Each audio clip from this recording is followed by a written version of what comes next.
नमस्कार साथियों, सोनिया यस में आपका फिर से स्वागत है।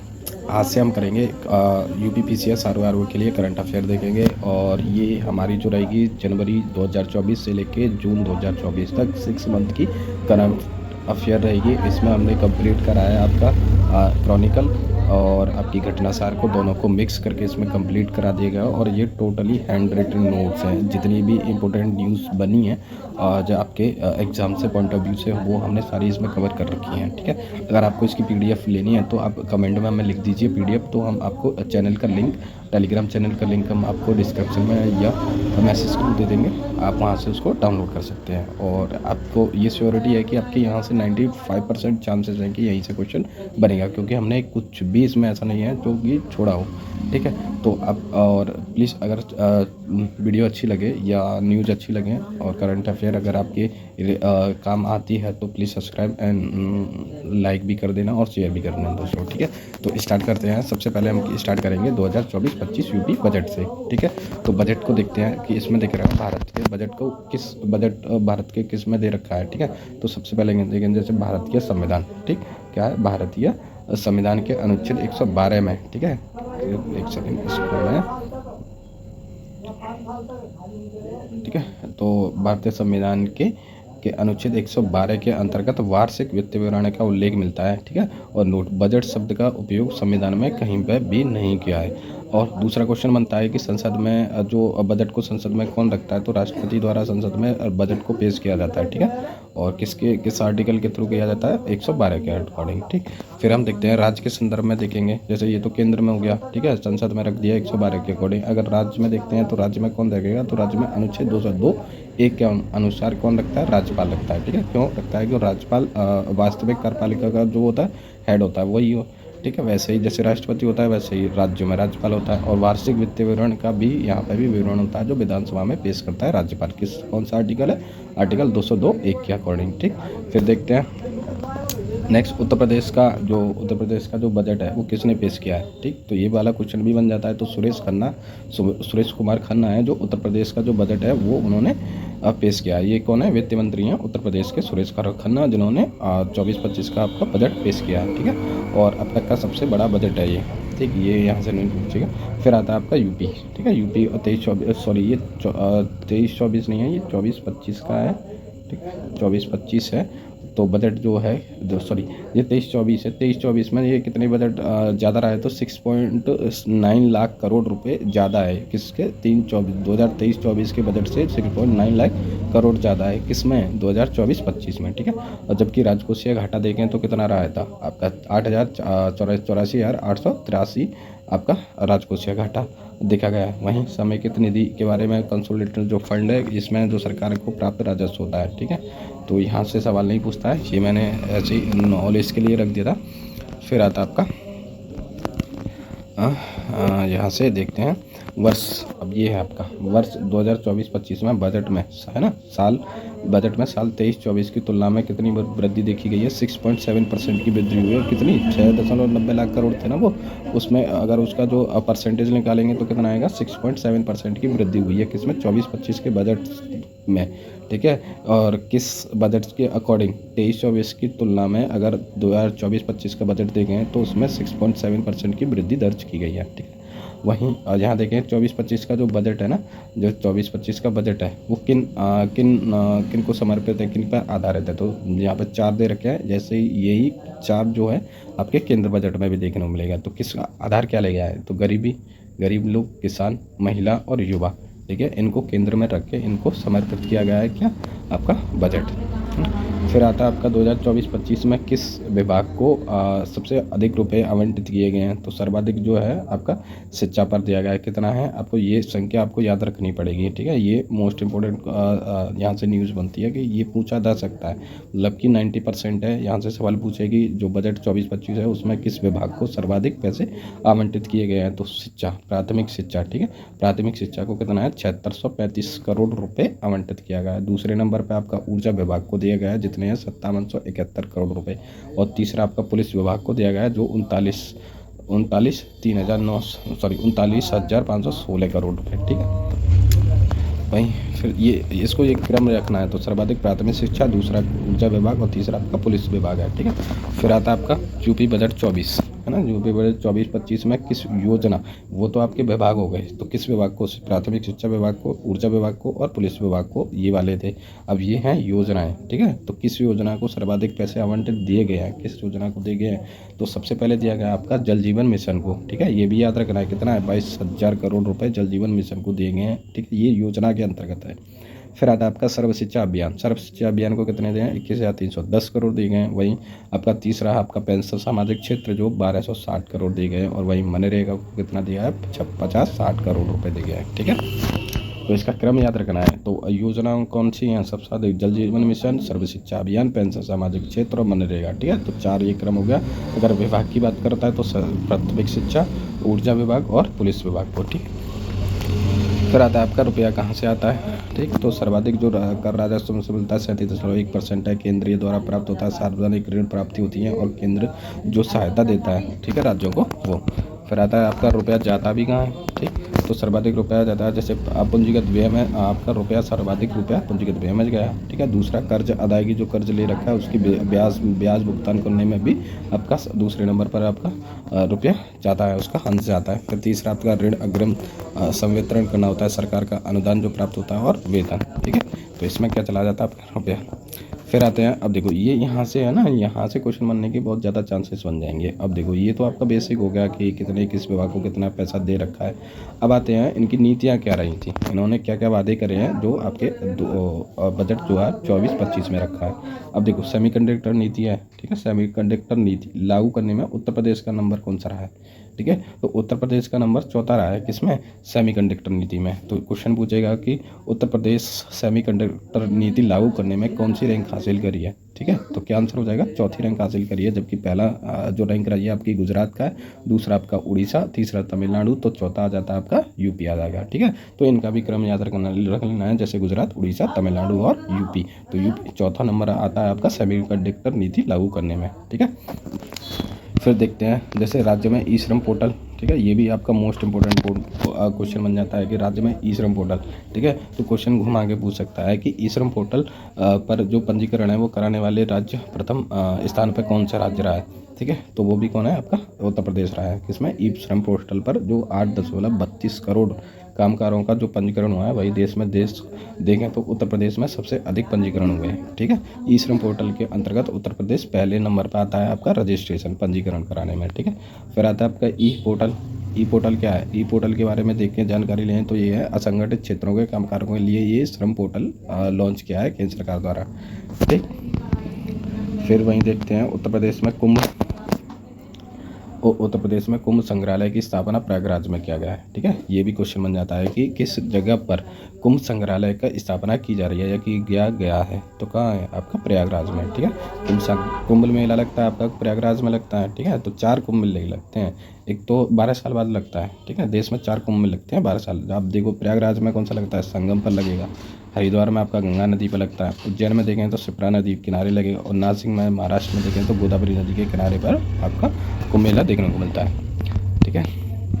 फिर आते हैं राष्ट्रीय बहुआमी गरीबी सूचकांक के बारे में देखें, ठीक है। राष्ट्रीय बहुआमी गरीबी सूचकांक के बारे में एक बार देखें तो जारीकर्ता कौन है इसका, नीति आयोग ने इसको जारी करा है। 2015 में नीति आयोग को बनाया गया था आपके योजना आयोग के थ्रू, ठीक है, नाम चेंज किया गया था।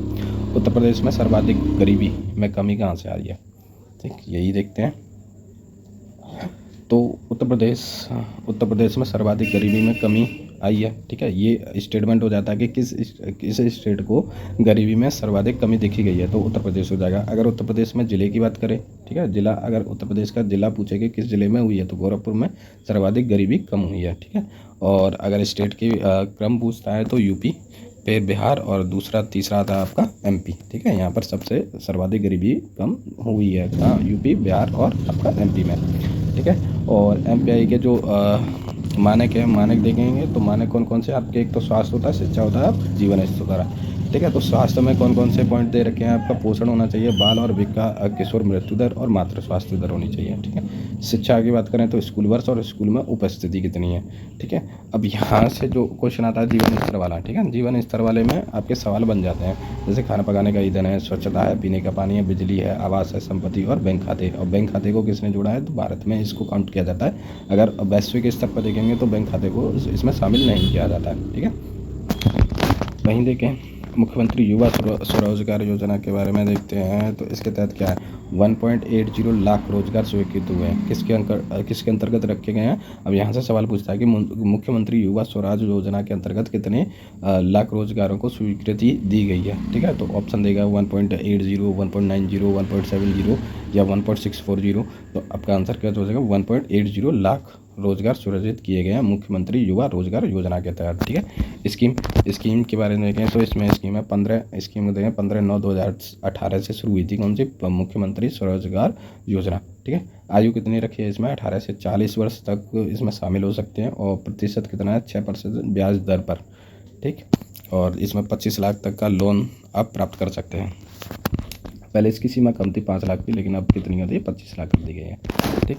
अब आपका डीबीटी डायरेक्ट बेनिफिट ट्रांसफ़र में उत्तर प्रदेश का दूसरा स्थान पर रहा है, ठीक है। जैसे डायरेक्ट बेनिफिट ट्रांसफ़र डीबीटी, ठीक है, जो खाते को ले गए हैं उसमें अगर उत्तर प्रदेश का स्थान देखें तो दूसरा स्थान आता है, ठीक। तो पहला स्थान किसका आएगा, ये भी पूछ लेगा। पहला स्थान आपका हरियाणा का रहेगा डीबीटी में, और दूसरा आपका उत्तर प्रदेश का, और तीसरा आपका त्रिपुरा का रहता है, ठीक है। तो डीबीटी में उत्तर प्रदेश का स्थान कौन सा रहा है, आपका दूसरा रहा है, पहला हरियाणा, तीसरा त्रिपुरा का है, ठीक है।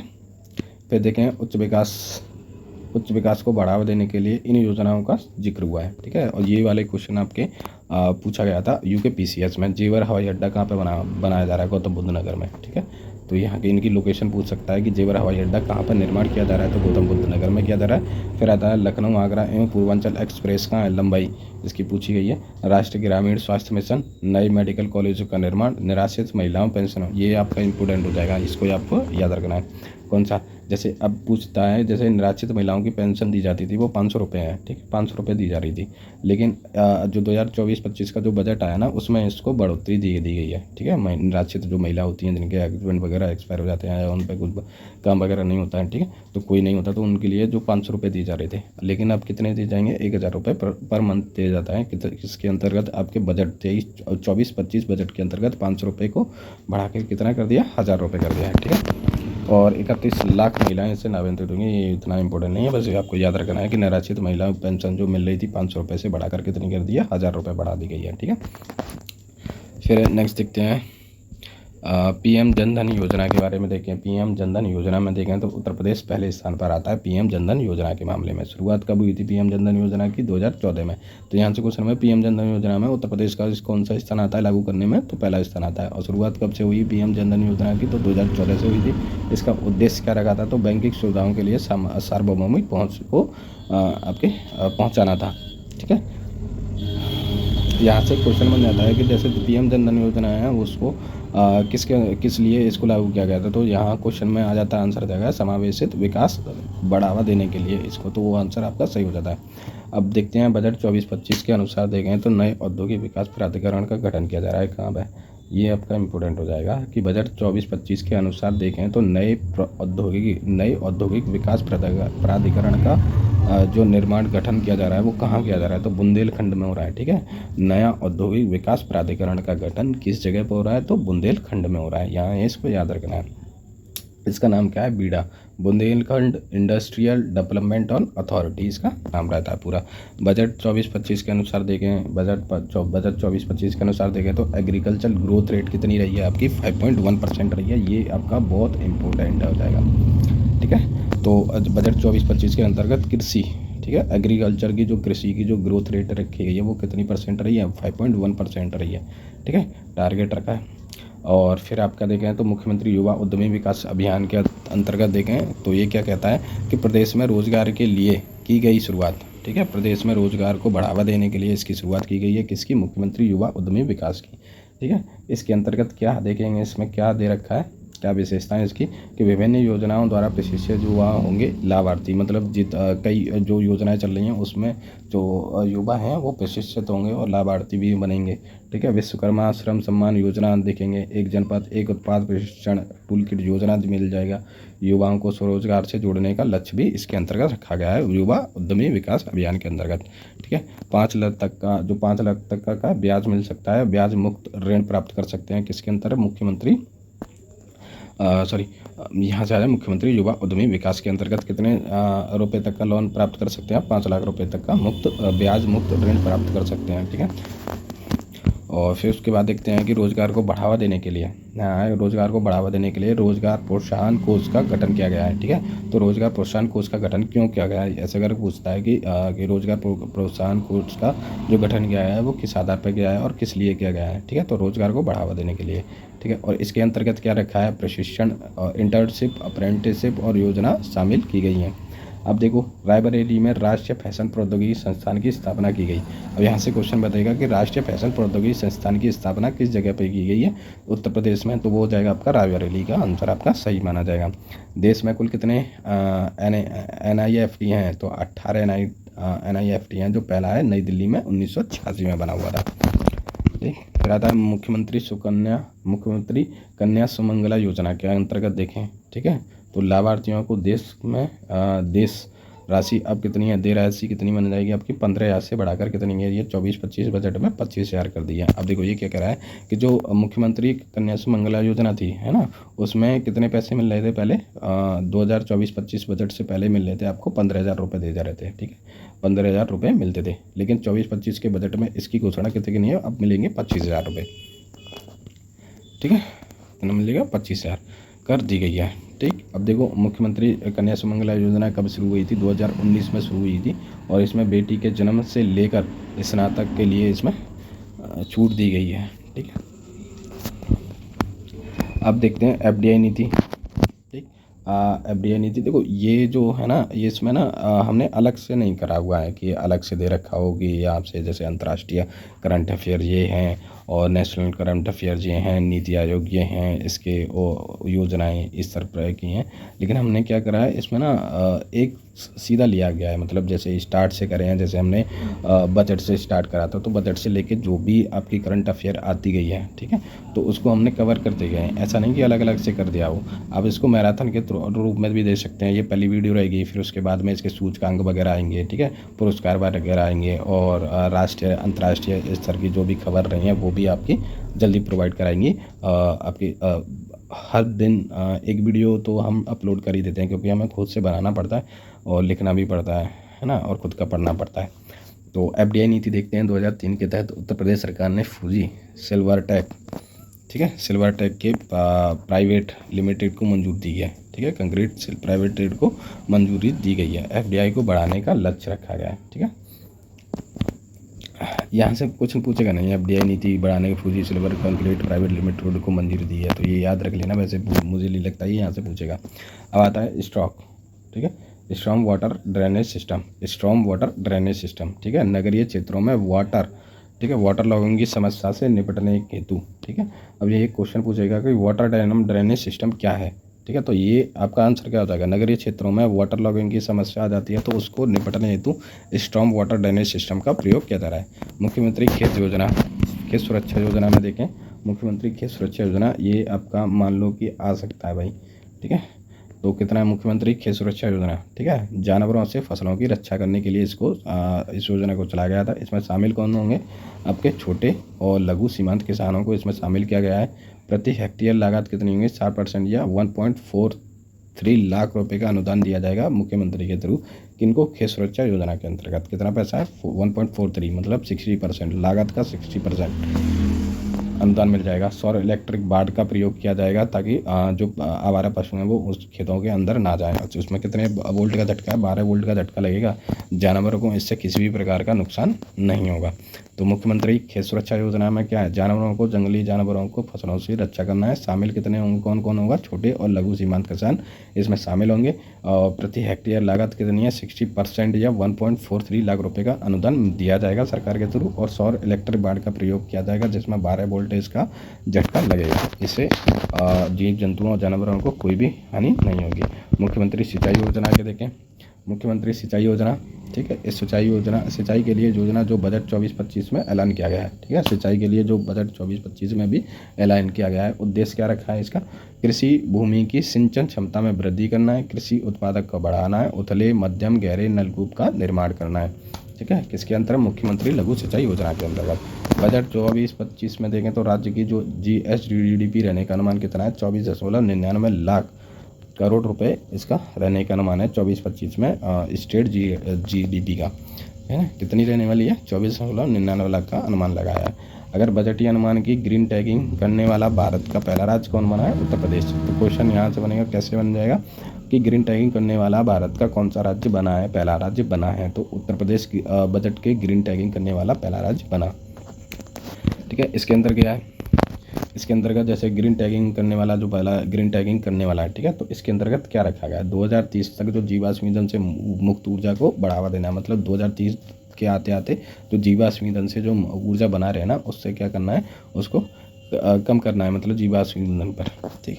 फिर आता है आपका नवीकरण से ऊर्जा प्राप्त करना है, ठीक है, नए नए साधन लेने हैं, जैसे सौर ऊर्जा वगैरह से आपको नवीकरणीय ऊर्जा को प्राप्त करना है, कार्बन उत्सर्जन को कम करना है, ग्रीन गैसों की तीव्रता को कम करना है, ठीक है, 2070 तक नेट जीरो उत्सर्जन को प्राप्त करना है भारत को, ठीक है। भारत का लक्ष्य कितना रखा है नेट जीरो का, 2070 तक, ठीक। अब देखें इन योजनाओं में उत्तर प्रदेश में पहला स्थान प्राप्त किया है। कौन कौन सी योजनाएं जिनमें उत्तर प्रदेश ने पहला स्थान प्राप्त किया है, तो इसको मोस्ट इंपॉर्टेंट है, अब इसको देख लेना है। PM मुद्रा योजना 2015 में शुरुआत हुई थी, 10 लाख तक का इसमें लोन दिया जाता है, किसमें, PM मुद्रा योजना में। कब स्टार्ट हुई, 2015 में, ठीक है। और लोन कितना दिया जाता है, 10 लाख तक का लोन मिलता है। PM स्वनिधि योजना में देखें तो 2020 में इसको शुरुआत किया गया था। PM स्वयं निधि योजना कब स्टार्ट हुई थी, 2020 में। रेहड़ी पटरी वालों के लिए 10,000 रुपये का लोन दिया जा रहा था। PM सुरक्षा बीमा योजना में देखें तो मृत्यु पर 2 लाख, ठीक है, 2 लाख और स्थायी विकलांगता पर 1 लाख रुपए का अनुदान दिया जाएगा PM सुरक्षा बीमा योजना के अंतर्गत। अगर एक्सीडेंट में मतलब ये जो बीमा वो रखा है, अगर कुछ हो जाता है, मृत्यु हो जाती है, तो 2 लाख रुपए मिल जाएंगे। अगर स्थायी रूप से अगर विकलांगता हो जाती है तो कितना मिल जाएंगे आपको, 1 लाख रुपए का, ठीक है। फिर आता है आपका PM अटल पेंशन योजना, जिसमें 18 से 40 वर्ष तक पुत्र, ठीक है, जुड़ सकता है। मतलब जो PM अटल पेंशन योजना है ना, इसकी जो एज रखी है 18 से 40 है। आप 18 से लेकर 40 वर्ष तक कभी भी इसमें एंटर कर सकते हैं और जुड़ सकते हैं। और 60 वर्ष तक इसमें क्या करना है, आपका प्रीमियम भरना पड़ेगा और उसके बाद में क्या आपको पेंशन मिलने लग जाएगी। फिर आपका जीवन ज्योति बीमा योजना, जीवन ज्योति बीमा योजना में तो उत्तर प्रदेश दूसरे स्थान पर रहा है, ठीक है। किसमें, अब यहाँ क्वेश्चन पूछेगा उत्तर प्रदेश PM जीवन बीमा ज्योति बीमा योजना के अंतर्गत कौन से स्थान पर रहा है, तो आपका दूसरे स्थान पर है, ठीक। तो देखें एशिया के सबसे बड़े हवाई अड्डे का निर्माण कहाँ हो रहा है, जेवर में। अगर एशिया का सबसे बड़ा हवाई अड्डा पूछें तो कौन सा, जेवर, उत्तर प्रदेश, ठीक। अब कुशीनगर में KN आपका अंतर्राष्ट्रीय हवाई अड्डा, लखनऊ में चौधरी चरण सिंह हवाई अड्डा, नोएडा में नोएडा इंटरनेशनल हवाई अड्डा, और वाराणसी में लाल बहादुर शास्त्री हवाई अड्डा, और अयोध्या में 5वां बनना है, ठीक है। और सर्वाधिक अंतर्राष्ट्रीय हवाई अड्डा कहाँ पर मिलते हैं आपको, उत्तर प्रदेश में ही है। अब देखिए निर्यात तत्पर सूचकांक में उत्तर प्रदेश का स्थान कौन सा है, ठीक है। निर्यात तत्पर सूचकांक में उत्तर प्रदेश का जो स्थान रखा गया है वो 11वां है, ठीक है। कौन सा है, 11वां है। जबकि 2022 का डेटा दे रखा है तो तमिलनाडु पहले स्थान पर आता है और तीसरा संस्करण होगा आपका 2022 में, है ना। उत्तर प्रदेश ने 7वां स्थान प्राप्त किया है, किसमें, निर्यात तत्पर सूचकांक में उत्तर प्रदेश ने 2022 वाले डेटा में 7वां स्थान प्राप्त कर लिया, हालांकि हासिल की। जबकि 2019 में उसका स्थान कितना था, उत्तर प्रदेश का 11वां था, ठीक। अब देखते हैं नीति आयोग द्वारा जारी किया जाता है, ठीक है। नीति आयोग द्वारा क्या जारी किया जाता है, रैंक। फर्स्ट कौन सी थी, तमिलनाडु, सेकंड थी आपकी महाराष्ट्र, और थर्ड था आपका कर्नाटक, ठीक है। तो नीति आयोग द्वारा जारी किया जाता है, क्या जारी किया जाता है, निर्यात तत्पर सूचकांक नीति आयोग वो जारी करता है। और इसमें पहले स्थान पर तमिलनाडु रहा था, दूसरे पे आपका महाराष्ट्र, और तीसरे पे आपका कर्नाटक रहा है, ठीक। अब देखते हैं शुरुआत लीड्स, ठीक है। ये आपका लीड्स है, इसकी शुरुआत हुई थी आपकी 2018 में। सूचकांक 2022 में उत्तर प्रदेश को छठा रैंक रही थी, ठीक है। श्रेणी कौन सी रही है आपके, अचीवर श्रेणी में रहा है कौन, उत्तर प्रदेश। और महाराष्ट्र कैसा रहा है, पहला स्थान रहा है महाराष्ट्र का लीड्स में, ठीक है। वहीं 2019 में 13वां स्थान प्राप्त किया था, स्थिति बहुत बेहतर हुई। 2019 में 13 स्थान प्राप्त किया, जिसमें स्थिति बेहतर हुई थी। और इसमें 4 श्रेणियों में बांटा गया था। तटीय राज्य था, भीतरी राज्य, उत्तर प्रदेश राज्य, उत्तर पूर्वी राज्य और केंद्र शासित प्रदेश में। ठीक। विंग्स इंडिया अवार्ड्स 2024 में सिविल एविएशन में सर्वश्रेष्ठ राज्य उत्तर प्रदेश बना। विंग्स इंडियन अवार्ड्स 2024 में जो सिविल एविएशन में सर्वश्रेष्ठ राज्य कौन सा बना है आपका? उत्तर प्रदेश बना हुआ है। बेंगलुरु के केम्पेगौड़ा में अंतर्राष्ट्रीय हवाई अड्डा और दिल्ली के इंदिरा गांधी अंतर्राष्ट्रीय हवाई अड्डा, दोनों को वर्ष का सर्वश्रेष्ठ हवाई अड्डा बनाया गया है। तो निम्नलिखित में से किस हवाई अड्डे को वर्ष का सर्वाधिक सर्वश्रेष्ठ हवाई अड्डा माना गया है? तो पहला बेंगलुरु केम्पेगौड़ा अंतर्राष्ट्रीय और दूसरा दिल्ली का इंदिरा गांधी अंतर्राष्ट्रीय हवाई अड्डा। ठीक है। फिर आता आपका यूपी की जो रानी लक्ष्मीबाई है ना, महिला एवं बाल सम्मान कोष के अंतर्गत जघन्य अपराधों से पीड़ित महिलाओं अब बालिकाओं की क्षतिपूर्ति के लिए 1 से 10 लाख प्रदान किया जाएंगे। अब देखो ये क्या कह रहा है, जैसे यूपी की रानी लक्ष्मीबाई महिला एवं बाल सम्मान कोष है। ठीक है, इसका नाम क्या है? यूपी की रानी लक्ष्मीबाई महिला एवं बाल सम्मान कोष है। ठीक है, इसके अंतर्गत क्या दे रखा है? 1 से 10 लाख रुपए प्रदान किया जाएगा। अगर क्यों प्रदान किया जाएगा? जैसे जघन्य अपराध करता है या पीड़ित महिला को परेशान करता है या बालिका को छेड़ता है, तो क्षतिपूर्ति के लिए कितना देना हुआ? 1 से 10 लाख प्रदान किया जाएगा, रुपए दिए जाएंगे। वहीं विस्तारा देखें। विस्तारा क्या है? विस्तारा वर्ष की सर्वश्रेष्ठ एयरलाइंस और इनोवेशन चैंपियनशिप है। ठीक, तो यहाँ जो विस्तारा से किससे रिलेटेड है, क्या समझते हैं? विस्तारा से आप क्या समझते हैं? वर्ष की सर्वश्रेष्ठ एयरलाइन और इनोवेशन चैंपियनशिप विस्तारा है। ठीक है, फिर देखते हैं वृद्धावस्था में पेंशन कितनी मिलेगी? अब 1,000 रुपये। ठीक है, प्रति मंथ। और मुख्यमंत्री सामूहिक विवाह योजना 51 और ऑपरेशन त्रिनेत्र के तरफ चला 85,04,634 और सेफ सिटी परियोजना में देखें तो CCTV, डार्क स्पेयर, ठीक है, पिंक बूथ और पैनिक बटन। साइबर क्राइम थाना कितने खोले जाएंगे? 75 साइबर क्राइम थाना खोले जाएंगे। अमृत योजना देखें तो सीवर कनेक्शन और जल की उपलब्धता, अमृत योजना के अंतर्गत सीवर कनेक्शन देना है और जल की उपलब्धता देना है। ठीक है। नंद बाबा दुग्ध मिशन योजना के अंतर्गत क्या है? एक सहकारी समिति है। कौन सी? नंद बाबा दुग्ध मिशन एक सहकारी समिति बन गई। उत्तर प्रदेश करंट अफेयर देखें। ठीक है, ये तो आपके करंट अफेयर ही थी। और अब देखते हैं वाराणसी में किसान सम्मान सम्मेलन। ठीक है, वाराणसी में किसान सम्मान सम्मेलन हुआ था। कब हुआ था? 18 जून 2024 को हुआ था, जो PM मोदी द्वारा इसकी अध्यक्षता की गई थी। यूपी सरकार थी, केंद्रीय कृषि किसान कल्याण मंत्रालय द्वारा इसको आयोजित किया गया था वाराणसी में। ठीक, अब PM किसान सम्मान निधि की 17वीं किस्त थी। ठीक है, जो अदा कर दी गई है। शुरुआत 24 फरवरी 2024 से शुरुआत की और लघु बैंक डेट से 1 दिसंबर 18। ठीक, फिर देखें साधु जगदर्शन का मेला उत्सव। साधु जगदर्शन का मेला उत्सव कहाँ का है? तो ये 20 से 22 जून 2024 में लगाया जा रहा है उत्तर प्रदेश लखनऊ में। ठीक है, 3 दिन का महोत्सव होगा ये। और कबीर संत की जयंती पर उर्दू अकादमी सभागार में प्रत्येक वर्ष श्रेष्ठ मई या जून रहता है। 22 जून 2024 को कबीरदास जयंती मनाई जाती है। तो कबीरदास जयंती कब मनाई जाती है? 22 जून 2024 को कबीरदास जयंती मनाई गई। फिर आता है आपका नोएडा अंतर्राष्ट्रीय हवाई अड्डा। ठीक है, नोएडा में जो अंतर्राष्ट्रीय हवाई अड्डा बना है ना, देखो इसमें ग्रीनफील्ड हवाई अड्डा है।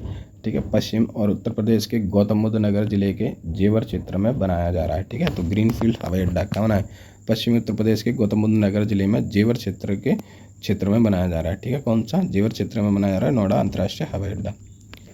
अब देखते हैं दिल्ली का दूसरा अंतर्राष्ट्रीय हवाई अड्डा देखें तो इंदिरा गांधी हवाई अड्डे के अलावा, ठीक, के बाद कैच द रेन अभियान किसने चलाया? कैच द रेन लक्ष्य किसने स्टार्ट करा है? तो उत्तर प्रदेश में सरकार का लक्ष्य 5 जिलों में 100% लक्ष्य हासिल करना है। ठीक है, तो उत्तर प्रदेश का लक्ष्य कितना है? उत्तर प्रदेश का सरकार का लक्ष्य रखा है 5 जिलों में 100% लक्ष्य हासिल करना है बीमा में, कैच द रेन में। ठीक है, बारिश के पानी को सजो कर रखने में कौन सा है? 100% 5 जिले आपने हासिल कर लिए। 5 जिले कौन कौन से जिन्होंने 100% आपके लक्ष्य को हासिल किया है कैच द रेन में? तो पहला आपका होता है पीलीभीत, ठीक है, दूसरा अयोध्या, तीसरा अंबेडकर नगर और चौथा बाराबंकी और 5वां गोंडा।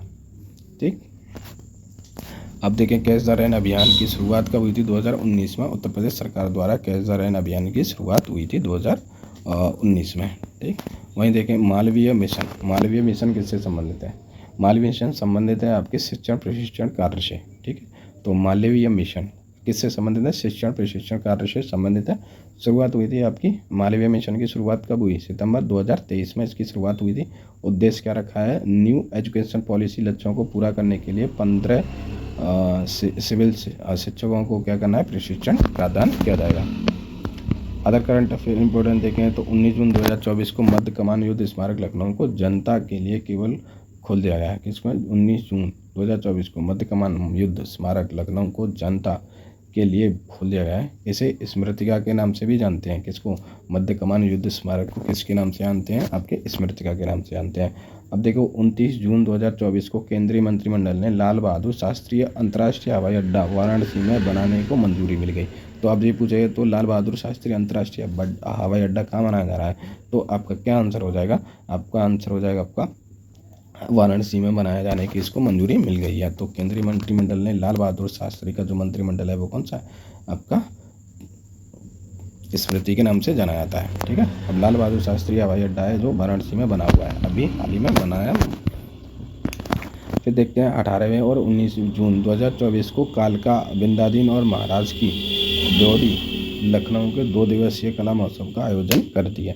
ठीक है, तो आपका देखो कालका बिंदादीन महाराज की ड्योढ़ी लखनऊ 2 दिवसीय कला महोत्सव का आयोजन कहाँ हुआ? 18 से 19 जून को हुआ है। ठीक, उड़ान, अब देखो उड़ान एक स्कीम है जो कार्यक्रम क्या है? उड़ान एक कार्यक्रम है जिसमें ड्रोन स्टार्टअप के विकास में तेजी लाना है। ठीक है, फिर देखें आरबीआई के उत्तर प्रदेश के गाजीपुर स्थित पूर्वांचल सहकारी बैंक का लाइसेंस रद्द कर दिया गया। तो आरबीआई ने उत्तर प्रदेश के गाजीपुर स्थित पूर्वांचल है ना सहकारी बैंक, उसका लाइसेंस क्या कर दिया? रद्द कर दिया। फिर देखें गिद्ध का पहला संरक्षण एवं प्रजनन केंद्र, ठीक है, और उत्तर प्रदेश के महाराजगंज में बनाया जाएगा। ठीक है, कौन सा है? गिद्ध का पहला संरक्षण और प्रजनन केंद्र कहाँ बनाया जा रहा है? महाराजगंज में। ठीक है, इस केंद्र का नाम क्या है? जटायु संरक्षण एवं प्रजनन केंद्र इसका नाम रखेंगे। जटायु संरक्षण एवं प्रजनन केंद्र इसका नाम है। रिपोर्ट देखें, रिपोर्ट की बात करें तो रिपोर्ट नमामि गंगे अब एवं जल आपूर्ति अनुभाग 3 के अनुसार प्रयागराज में समेत प्रदेश के 32 जिलों में भूजल स्तर में वृद्धि हुई है। ठीक है, अब नमामि गंगे एवं जलापूर्ति विभाग 3 की अनुसार प्रयागराज में प्रदेश के 32 जिलों में भूजल स्तर में क्या हुई? वृद्धि हुई है। अब मुरादाबाद देखें, मुरादाबाद यूपी की पीतल नगरी है। यहाँ पर क्या औद्योगिक एवं लॉजिस्टिक पार्क, हस्तशिल्प ग्राम और वाष्पेय की खेती की गई है। ठीक है, इकाइयों के क्लस्टर का निर्माण किया गया है। अब देखें फर्रुखाबाद यूपी। ठीक है, फर्रुखाबाद यूपी, यहाँ पर महत्वपूर्ण बौद्ध स्थल है जिसको संकिसा कहते हैं। संकिसा फर्रुखाबाद में, ठीक है, एक बौद्ध स्थल है। यहाँ पर पर्यटन की सुविधाओं के लिए 30 करोड़ का निवेश। अब देखें अयोध्या यूपी और दक्षिण कोरिया के बीच सौहार्दपूर्ण संबंधों के मजबूत करने के लिए सरयू नदी पर तट पर स्थित क्वीन हो मेमोरियल पार्क, ठीक है, क्वीन हॉल मेमोरियल पार्क पर्यटकों के लिए खोल दिया गया। अब ये पूछ ले तो क्वीन हो मेमोरियल पार्क कहाँ से स्थित है, कब था और इसको बंद क्यों रखा? ठीक है, तो ये इसमें बता सकते हैं पर्यटकों के लिए खोला जाएगा। ठीक, कौन सा? Queen memorial park. फिर देखते हैं आपके और 19 जून 2024 को नालंदा विश्वविद्यालय परिसर का उद्घाटन किया गया था। और नालंदा विश्व परिसर का उद्घाटन क्या हुआ है आपका? जून 2024 में। कब? 19 जून 2024 को नालंदा विश्वविद्यालय परिषद का उद्घाटन किया गया। इसकी स्थापना देखें तो नालंदा विश्वविद्यालय अधिनियम 2010 के तहत की गई।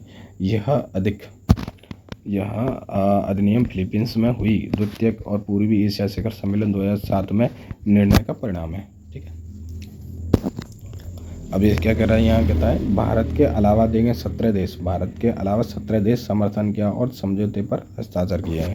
यह अधिनियम फिलीपींस में हुई द्वितीय पूर्वी एशियाई शिखर सम्मेलन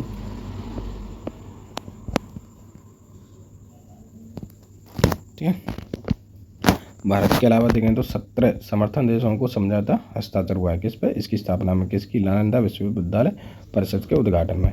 ठीक है, फिर नेक्स्ट न्यूज़ देखते हैं कि नालंदा विश्वविद्यालय स्थापना कब हुई थी? 5वीं शताब्दी में इसकी स्थापना हुई है।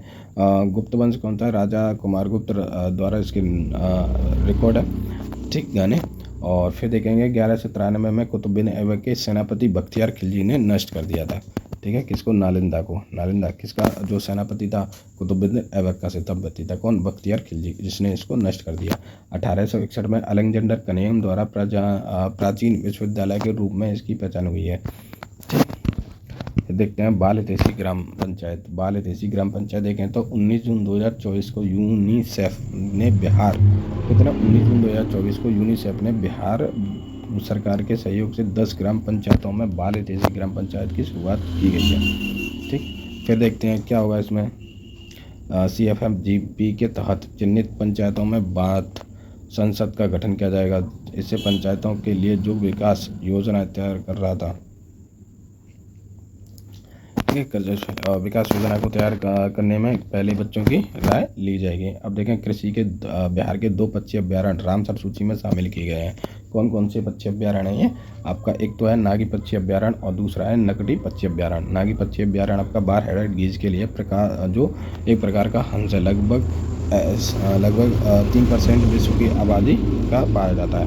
फिर देखें नकटी पक्षी अभ्यारण्य, देखें तो मानव निर्मित आर्द्रभूमि है। दोनों को कितने 1984 में पक्षी अभ्यारण्य घोषित किया था, किसको? नागी पक्षी अभ्यारण्य को और आपकी नकटी पक्षी अभ्यारण्य को। ठीक है, फिर देखते हैं रामसर कन्वेंशन के तहत 2 फरवरी 1971 को ईरान के रामसर में हस्तक्षेप और एक अंतर्राष्ट्रीय पर्यावरण संधि की गई थी। ठीक है, रामसर कन्वेंशन के तहत 2 फरवरी 1971 को ईरान के रामसर शहर में, है ना।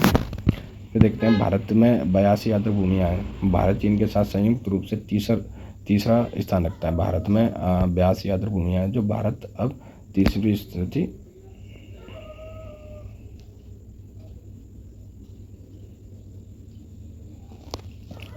अब देखते हैं भारत में कितनी अब आर्द्रभूमियाँ हो गई हैं? 82 आर्द्रभूमि हो गई हैं भारत में।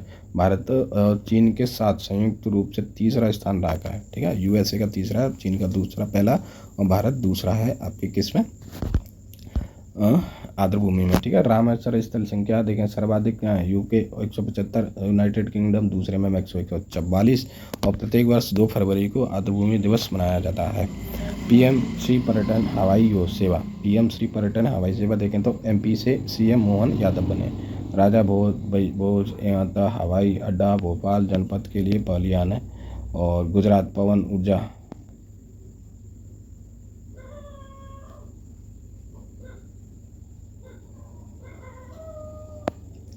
ठीक है। फिर देखते हैं गुजरात पवन ऊर्जा स्थापित करने में पहला स्थान रखा है। अब यहाँ से क्वेश्चन पूछ रहेगा कि कौन सा स्टेट है जो पवन ऊर्जा स्थापित करने में पहला स्थान रखता है, तो कौन सा हो गया आपका? गुजरात हो गया, दूसरा आपका तमिलनाडु हो गया, तीसरा आपका कर्नाटक हो जाएगा। ठीक है, अब देखें मंत्रालय इसमें नवीकरणीय ऊर्जा मंत्रालय के अंतर्गत आता है। और आर्क रेल पुल बनाया चेनाब नदी पर, जम्मू कश्मीर में विश्व का सबसे ऊँचा रेल पुल है। ठीक, जम्मू कश्मीर और न्यूजीलैंड, ठीक है, जम्मू कश्मीर और न्यूजीलैंड के बीच कृषि साझेदारी हुई है। तो जम्मू कश्मीर के साथ में कृषि साझेदारी कौन करा है आपका? तो न्यूजीलैंड ने इसमें साझेदारी करी है। उद्देश्य क्या है इसका? जम्मू कश्मीर में स्थानीय भेदभाव, है ना, भेड़ पालन प्रथाओं को बढ़ाने के लिए न्यूजीलैंड की तकनीकों का लाभ लेना। ठीक है, CM नियुक्त मोइना योजना में असम में उद्देश्य बाल विवाह पर अंकुश लगाना था। 11 से स्नातक तक सभी छात्राओं को वजीफा प्रदान किया गया। ठीक है, अब देखें सिक्किम मंत्रिपरिषद में अधिकतम 12 सदस्य हो सकते हैं। सिक्किम 35वें संशोधन द्वारा सहयोगी राज्य बना 1974 में। 36वें संविधान संशोधन अधिनियम 1975 के अंतर्गत देखें तो 35वें USA अधिनियम को निरस्त कर दिया गया और सिक्किम भारत का 22वां राज्य बन गया। फिर देखते हैं मिशन किस निश्चय।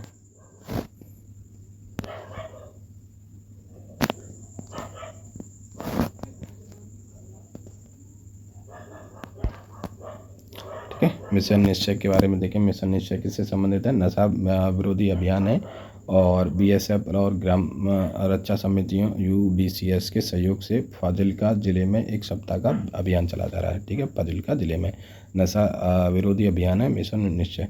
यूरेशियन पक्षी कॉमन बेम्ब्रेल की पहली बार देखा है, कहाँ पर देखा है आपका? छत्तीसगढ़ में यूरेशियन पक्षी कॉमन बेम्ब्रेल की पहली जो देखा हुआ है कहाँ आपका? छत्तीसगढ़ में देखा है। समाधान प्रकोष्ठ क्या है? समाधान प्रकोष्ठ के बारे में कहते हो तो हरियाणा सरकार द्वारा लोक शिकायत निपटारा हेतु किया गया है समाधान प्रकोष्ठ का हरियाणा सरकार द्वारा। सिद्धिलिंग पंडेश्वरी कहाँ की है भाई? 2024 का गुडेलिप्पा हल्लीकरी पुरस्कार के लिए इसको चुना हुआ है। जन्म स्थान कहाँ पर इसका? कर्नाटक। और हरित हाइड्रोजन संगम MP में शुरुआत और गेल कंपनी द्वारा इसकी शुरुआत की गई। अब देखते हैं डाकघर अधिनियम 2023। डाकघर अधिनियम 2023 के बारे में देखते हैं। तो इसको लागू हुआ 24 दिसंबर 2023 को इसको राष्ट्रपति की स्वीकृति मिल गई। तो हमें ये वाली डेट याद रख रही है कि जो डाकघर अधिनियम 2023 है ना, उसकी स्वीकृति कब मिली थी? 24 दिसंबर 2023 को इसकी स्वीकृति मिल गई थी राष्ट्रपति से। और यह अधिनियम क्या कहता है? भारतीय डाकघर अधिनियम 1898 का जो अधिनियम है ना, उसको प्रतिपादित करेगा, मतलब उसको रिमूवल करेगा। 1898 की जगह कौन आ गया? आपका डाकघर अधिनियम 2023 आ गया। ठीक है। सार्वजनिक परीक्षा अधिनियम 2024 दे रखा है, जिसमें केंद्रीय ग्रामीण और लोक सेवाएं और पेंशन मंत्रालय ने सार्वजनिक परीक्षा अधिनियम के नियम बनाने के लिए। इसके अंतर्गत संस्थान कौन कौन सी हैं? यूपीएससी। इसके अंतर्गत संस्थानों को रखा गया, यूपीएससी को रखा है, एसएससी, आरआरबी, आईबीपीएस, एनटीए को इसमें शामिल किया गया है। इस अधिनियम की धारा 9 के अनुसार देखें तो सभी अपराध संज्ञेय होंगे, गैर जमानती होंगे और गैर समन योग्य होंगे। फिर देखते हैं अब 2024 की 18वें नंबर की लोकसभा, ठीक है, लोकसभा है, जिसमें 2019 में 17वें नंबर की थी। और Chadwick house navigating order of heritage संग्रहालय कहाँ पे स्थित है? शिमला में। तो चैंडविक हाउस, जिसमें नेविगेटिंग ऑर्डर हेरिटेज संग्रहालय कहाँ पे है? शिमला में।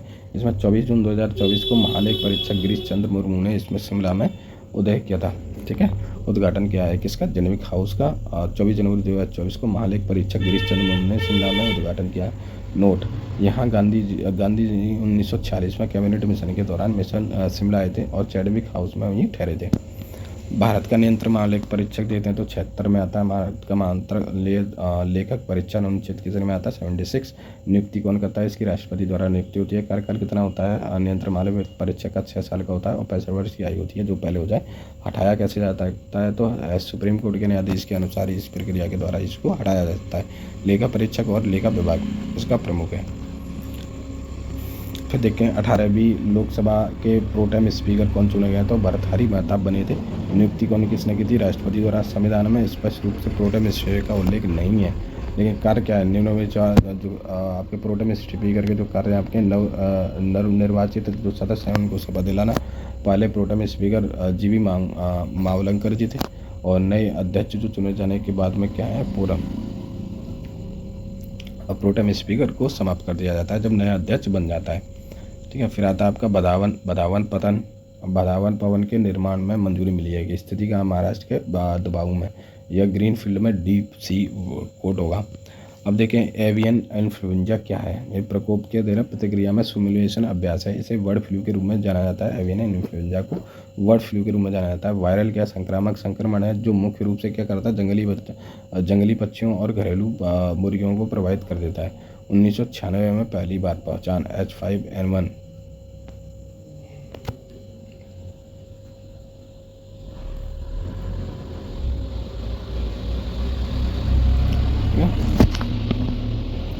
इससे आगे देखते हैं इन्फ्लुएंजा के बारे में देख लिया, एविएशन इन्फ्लुएंजा देख लिया। और 1996 में पहली बार पहचाना गया था H1N1 वायरस के रूप में। ये कहाँ पे? आपका दक्षिण चीन में पहचाना गया था। अब देखें प्रेरणा स्थल क्या है? प्रेरणा स्थल के बारे में देखें, संसद भवन में नवनिर्मित स्थल है। क्या प्रेरणा स्थल क्या है? संसद भवन में बना हुआ एक नवनिर्मित स्थल बनाया हुआ है। इसमें उपराष्ट्रपति द्वारा उद्घाटन किया गया है। किसका? प्रेरणा स्थल का उद्घाटन किसने किया? उपराष्ट्रपति द्वारा इसका उद्घाटन किया जाता है। इस स्थल पर भारत के प्रमुख नेताओं और स्वतंत्रता सेनानियों की प्रतिमाएं रखी गई हैं जो पहले अस्त व्यस्त रखी गई थी। राष्ट्रीय ई पुस्तकालय का निर्माण। राष्ट्रीय ई पुस्तकालय का निर्माण देखा है तो केंद्रीय शिक्षा मंत्रालय द्वारा डिजिटल लाइब्रेरी प्लेटफॉर्म और ई पुस्तक संस्थागत ढांचा बनाया गया था। नेशनल बोर्ड बुक ट्रस्ट के साथ समझौता ज्ञापन। और एक पेड़ माँ के नाम देखें अभियान चलाया। एक पेड़ माँ के नाम अभियान किसने चलाया था? तो ये अभियान चलाया आपका पीएम मोदी द्वारा। 5 जून 2024 से एक पेड़ माँ के नाम योजना चलाया गया, अभियान चलाया गया। किसने? मोदी ने चलाया था। और कब चलाया? 5 जून 2024 को विश्व पर्यावरण दिवस अवसर पर चलाया। और संयुक्त राष्ट्र महासभा ने 1972 से 5 जून को विश्व पर्यावरण दिवस घोषित किया। फिर आप कहते हैं कोझिकोड। कोझिकोड क्या है? कोझिकोड केरल का शहर है। भारत का पहला यूनेस्को साहित्यिक शहर बना गया है। किसको? कोझिकोड को। श्रीनगर क्या? जम्मू कश्मीर का श्रीनगर को विश्व के शिल्प शहर घोषित किया गया है। ऐसा चौथा शहर बन गया है श्रीनगर। ठीक है, श्रीनगर को जम्मू कश्मीर की विश्व शिल्प शहर घोषित किया गया, जबकि कोझिकोड में भारत का पहला यूनेस्को सार्वजनिक शहर बनाया गया। वहीं राष्ट्रपति भवन में पहली बार रज पर्व का आयोजन चला गया था। तो राष्ट्रपति भवन में क्या हुआ है? पहली बार रज पर्व आयोजन किया गया। राष्ट्रपति ने भाग लिया है रज पर्व में। इस अवसर पर रज गीत, मयूरभंज, छऊ नृत्य, संबलपुरी नृत्य और कमी नृत्य प्रस्तुत किए गए थे। पहला दिन देखें, पहला दिन देखें पहली रज कहते हैं, दूसरा दिन रज मिथुन संस्कृत कहते हैं, तीसरा रज भूमि बदन बासी रज कहते हैं। ठीक है, फिर देखें समापन बसुमती, जैसे बसुमती स्नान या भूमि देवी के स्नान निवास के साथ होता है। ठीक,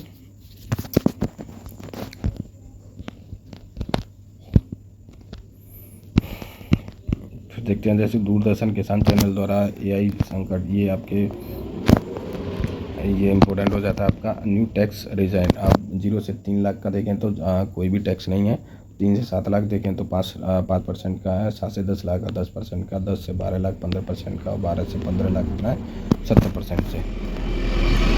और अदर बात करें तो अदर 15 लाख में 30% का राजस्व घटा।